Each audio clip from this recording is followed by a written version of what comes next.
Hello and welcome to Beyond Perception Podcast, The Hyperfocus, a new and innovative show designed to provide support for everyone and anyone who is interested in supporting those with neurodiversity or those themselves who wish they could have greater support in their environments. Before we begin, don't forget to like, subscribe and leave your comments below and your questions as always, as we love to interact with our listeners and viewers. Alongside me, as always, is Emma Biggin, trainee sports psychologist, owner of the Big Sports Psych, where Emma will regularly update blogs to support her followers with the latest sports psychology. Welcome, Emma. How are we? Yeah, all good, thank you. You? Yeah, very good, thank you. I am coming towards the end of some rugby, which the main part of our season, and that's been quite good. We've had a bit of a change in results, so as you can imagine, that's been a bit of a positive moments in the environment. But other than that, everything's going well. What about yourself? All good with you? Yeah, all good, keeping busy. Different projects, different locations, always exciting, which is quite nice. Nice. Yeah, can't complain, but lots of driving. Good. Now, in today's episode, we're going to be discussing language, and we're going to be discussing the ways in which neurodiversity can affect those in our environment, both positively and negatively. Emma, what sort of things are we going to be looking at discussing in today's episode? Yeah, so we're going to be hopefully covering quite an array around language. So we'll be looking at the language that coaches are using in sessions to see whether maybe there's adaptations we can actually make to mean that messages are conveyed a little bit more clear, and that actually athletes know what is being asked of them. Things like feedback, and then we're also looking at the flip side of that, so possibly expectations or possible characteristics you might notice if you've got neurodivergent athletes in their language use, and what it might be useful for coaches to be aware of in having those communications. So hopefully it will cover the both. No, that sounds really good. And let's jump straight in with the coaching side of it. So when we're talking about coaches and we're talking about the way in which we interact with our athletes, we're talking around the actual literal interpretation of the language itself and how it can be taken in different directions depending on the athlete in front of us. Is that right? Yeah, so language can be complicated. We know it learning different languages. It can come across, you can change one word and all of a sudden the meaning of a sentence can completely change.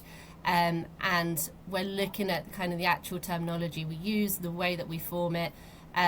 So things like using metaphors, using humour, using sarcasm, these are things that we can typically throw into everyday life.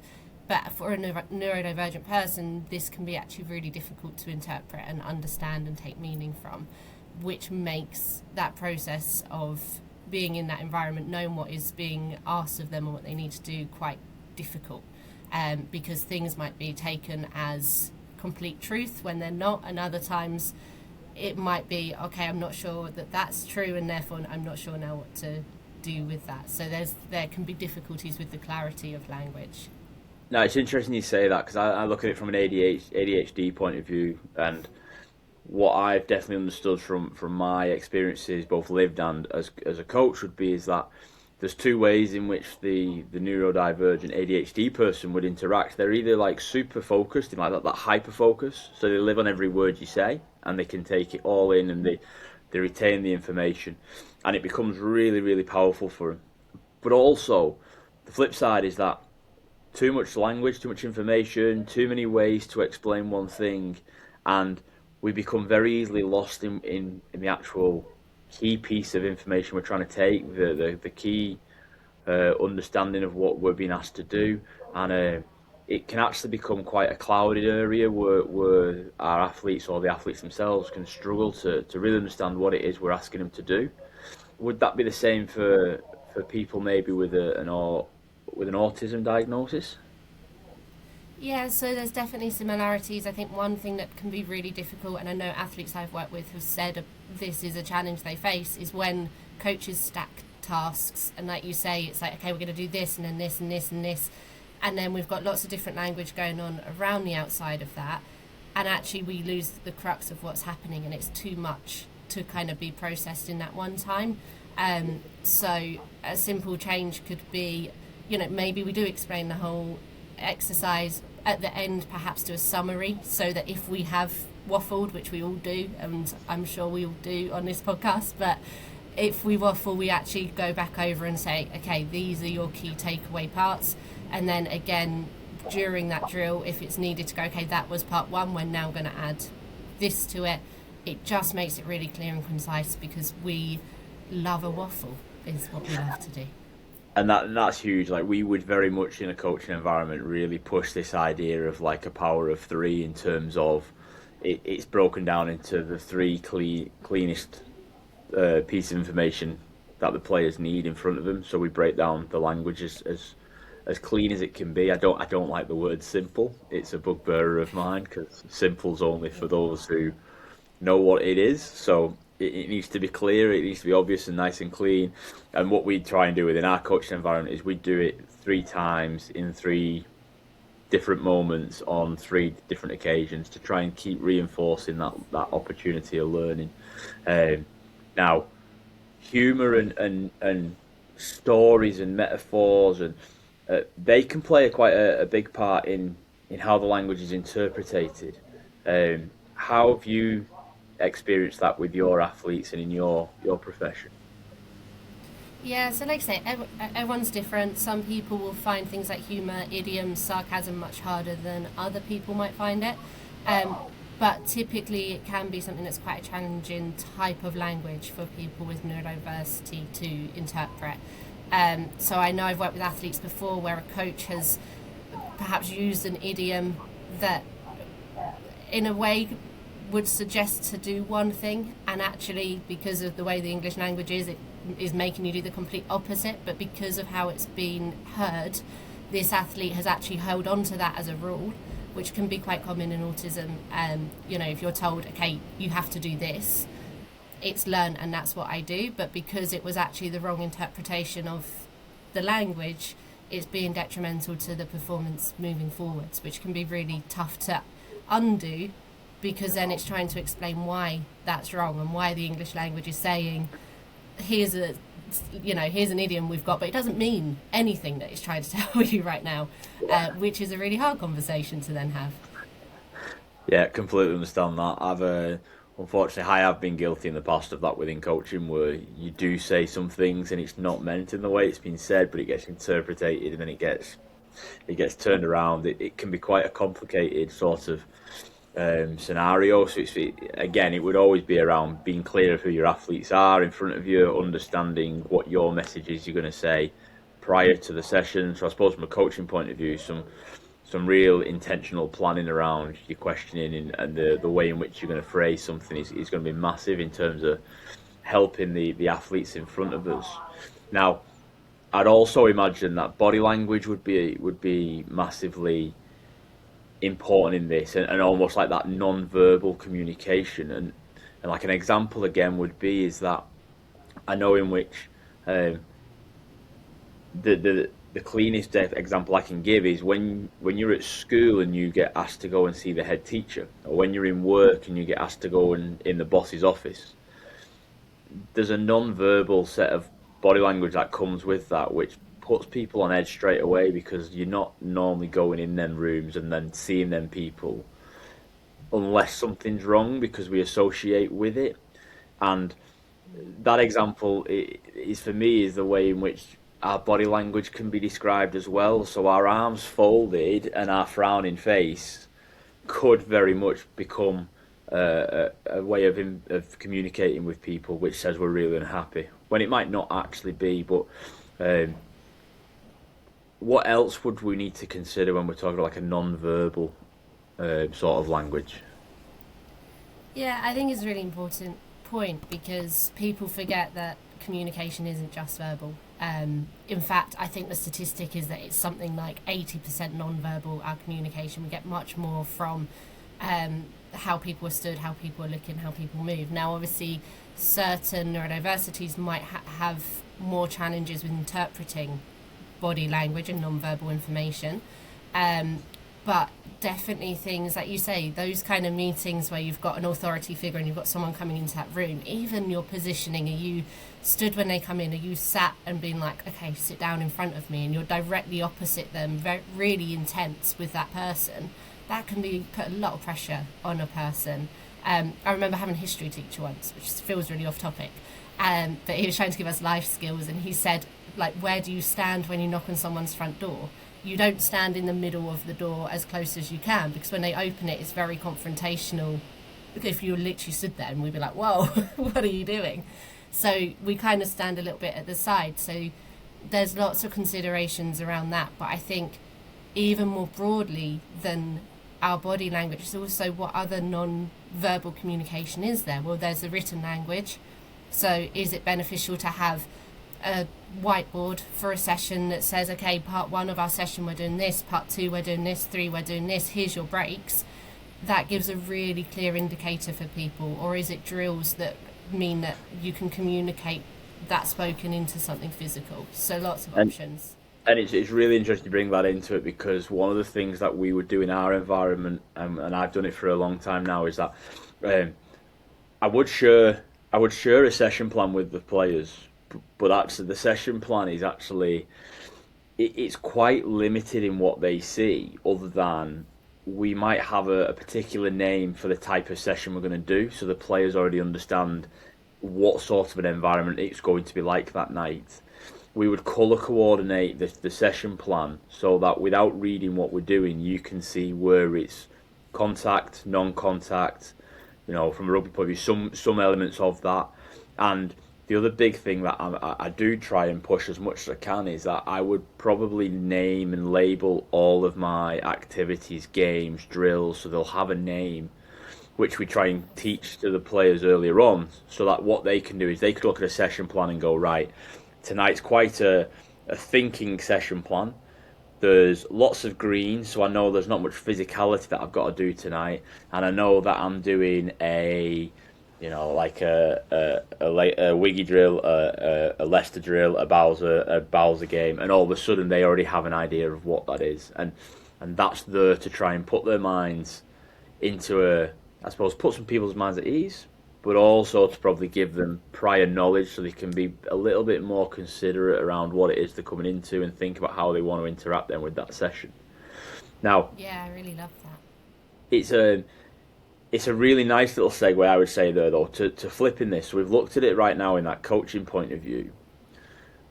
But as a coach, what are we then going to do when we have players in front of us with the neurodiversity and the different neurodivergence, and they're now using language to interact with us?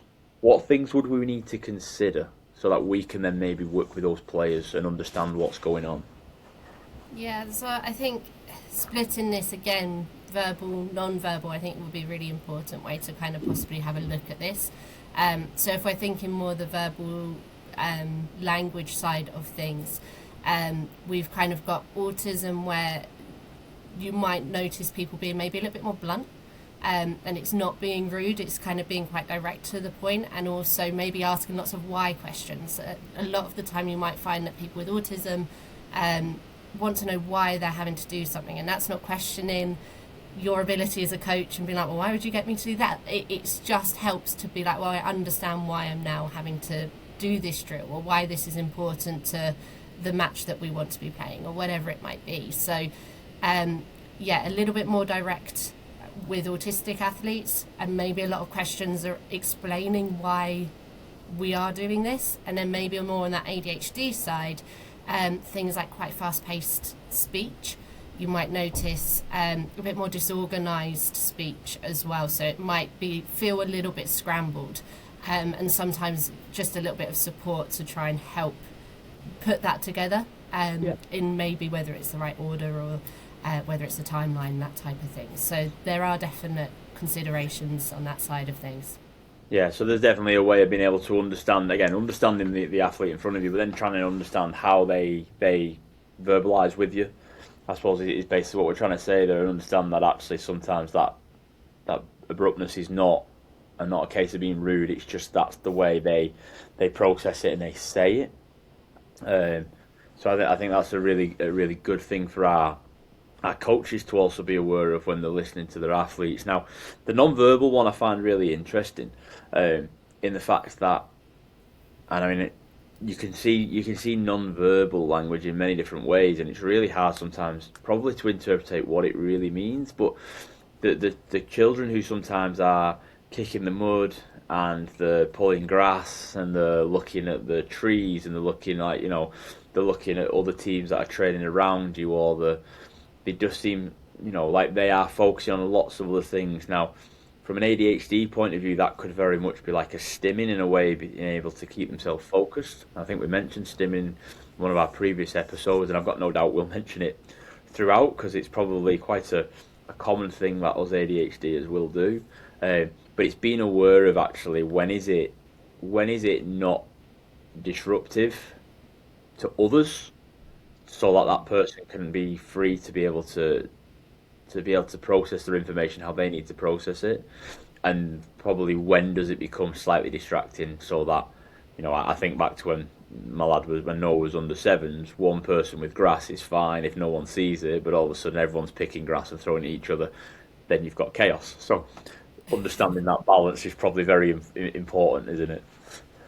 Yeah, definitely. And again, there can be a lot of challenges in the environment, because exactly as you say, if you've got a child that's watching elsewhere, fidgeting the whole time, moving about, you'll find a lot of the time someone will have a go. They'll moan at them and say, "You're not listening, you're not doing this." And that can be internalized, and that can cause characteristics and challenges for that person the rest of their life. And they feel that that's what encourages that kind of masking, because they think, well, actually, I have to look like everyone else. But then it's more effort, because that's not how they're typically trying to focus and pay attention. So it's so important that we can recognize that. And yet, at the end of whatever communication you're having at that point, clarify and be like, hey, does everyone know what they're doing?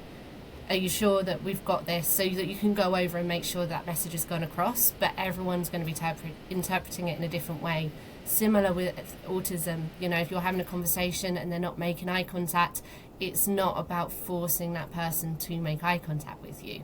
That can put a lot of pressure on someone and make them feel really uncomfortable. So there's considerations to make that really help that communication side of things, and the non-verbal side of it is just as important, really, as the language side. Yeah, I think that's really, really good. And I suppose the bit what I'd now ask is, what would be your key question? So, like, if we're posing a key question to our coaches, or to our, what would that be for this episode? I would say the most important question you can ask as a coach is, how do you want me to communicate with you? And what considerations do you want me to have around your communication with me? And knowing that for all your players. Now, when I've said this to teams before, we've done a whole communication questionnaire around how do I communicate, how do you communicate, on the pitch, off the pitch, and it's really useful. But the question I always get thrown back is, well, sometimes I can't communicate in that way because there's time pressure, there's this, there's that. That's okay. It's not about hitting it every single time. It's when there's the possibility and the capacity to do it, you are ensuring that you're trying to hit those needs of the people you're with. So, and it's both ways. What do I need to know about your communication, and what do you need to know about my communication? I think that's a really important conversation to have with your players. Yeah, I think really good. And the little add on to that would be is that when we've interviewed the senior athletes in the professional environments, what we tend to find the answer is that they don't need any particular ways of interaction, and usually it's because they've gone through a process where they've masked, they've learnt to adapt, and they're in a situation now where they just understand how to manage themselves.